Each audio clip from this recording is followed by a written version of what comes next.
പല കൃഷിയിടങ്ങളിലേക്കും വെള്ളം ഇതിൽ നിന്ന് പോയി അത് ആൾക്കാർ ഉപയോഗിക്കണതാണ്. പിന്നെ ചിലരത് കുളിക്കാൻ ഉപയോഗിക്കുന്നുണ്ട്. അങ്ങനെ പല കാര്യത്തിലും ഉപയോഗിക്കുന്നതാണ് നമ്മളെ ഈ തോട്. ഈ തോട് ഇത് ഇത് ഈ ഒരൊറ്റ പ്രശ്നം മതി നമ്മളെ ബാധിക്കാൻ. ഞാൻ മാത്രം വിചാരിച്ചാൽ നടക്കൂല്ലത്. പറഞ്ഞാൽ മതി. നീ ഒറ്റയ്ക്ക് ചെയ്യണമെന്നല്ല ഞാൻ പറഞ്ഞത്.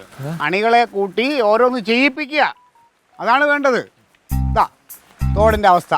ഈ തോടിന് എന്തോ വലിയ പ്രശ്നം? ഈ തോട് നല്ല വൃത്തിയായിട്ട് ഒഴുകുമല്ലേ അൻസാറേ? ഈ തോടെന്ന് പറയണത് ഇവിടെ മാത്രമല്ല തോട്, ഇത് ഒഴുകി അങ്ങ് പോകുന്ന മുഴുവനും തോടെന്നാണ് പറയണത്.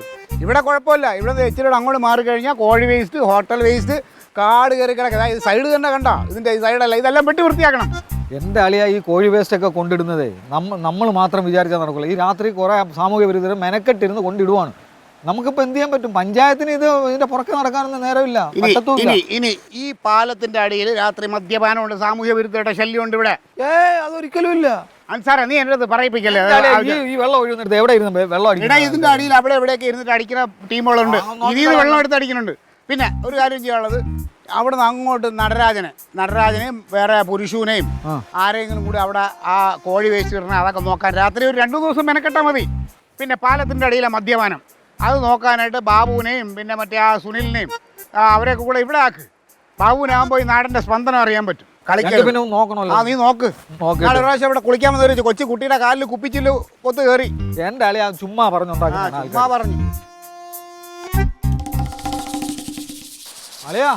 അളിയൻ പറഞ്ഞത് ശരിയാ. കുപ്പിംഗ് ഗ്ലാസ് വല്ലതും ഉണ്ടല്ലോ അവിടെ? കുപ്പിംഗ് ഗ്ലാസ് മാത്രമല്ല അളിയൻ പറഞ്ഞ മറ്റേ നാടിന്റെ സ്പന്ദനം അറിയുന്ന ബാബു ഇല്ലേ, അതുകൊണ്ട് നടരാജ ഒന്ന് ഇറങ്ങ്.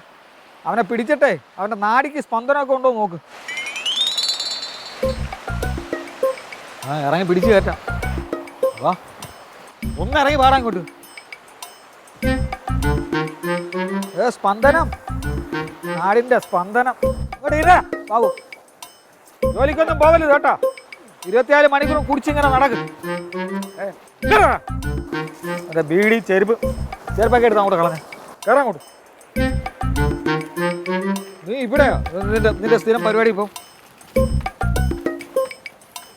നിൽക്കുന്നു സ്പന്ദനം ഉണ്ടല്ലോ.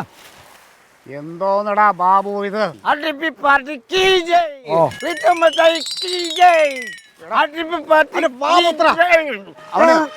പാർട്ടി ചെയ്തെന്ന് പോലും അറിഞ്ഞൂടാ. അതെ, അവ ഇനി വീട് മാറി കയറുന്നതിന് മുമ്പ് ശരിക്കുള്ളവന്റെ വീട്ടിൽ കൊണ്ട് എത്തിക്കാൻ നോക്ക്. മെമ്പർ അങ്ങോട്ട് ചെല്ല്. അളെ അങ്ങനെ പറഞ്ഞ എങ്ങനെ ഒരു മെമ്പറായെന്നും പറഞ്ഞു എന്തൊക്കെ അവസ്ഥ? കൂടുതലും വെള്ളത്തിൽ മുക്കി കൊല്ലും കേട്ടോ. ഇത്ര നേരം കുഴപ്പമില്ലായിരുന്നു. എന്ത് കുഴപ്പമില്ലായിരുന്നു? നേരെ നിൽക്കാൻ വയ്യല്ല നിനക്ക്. നിങ്ങൾ വന്നപ്പോഴാണ് പാർട്ടി വരെ മാറി വിളിക്കുന്നത്. RDP പോലും അടിച്ചെന്നിട്ട് ഏതായാലും പാർട്ടിയല്ലേ വിളിച്ചത്.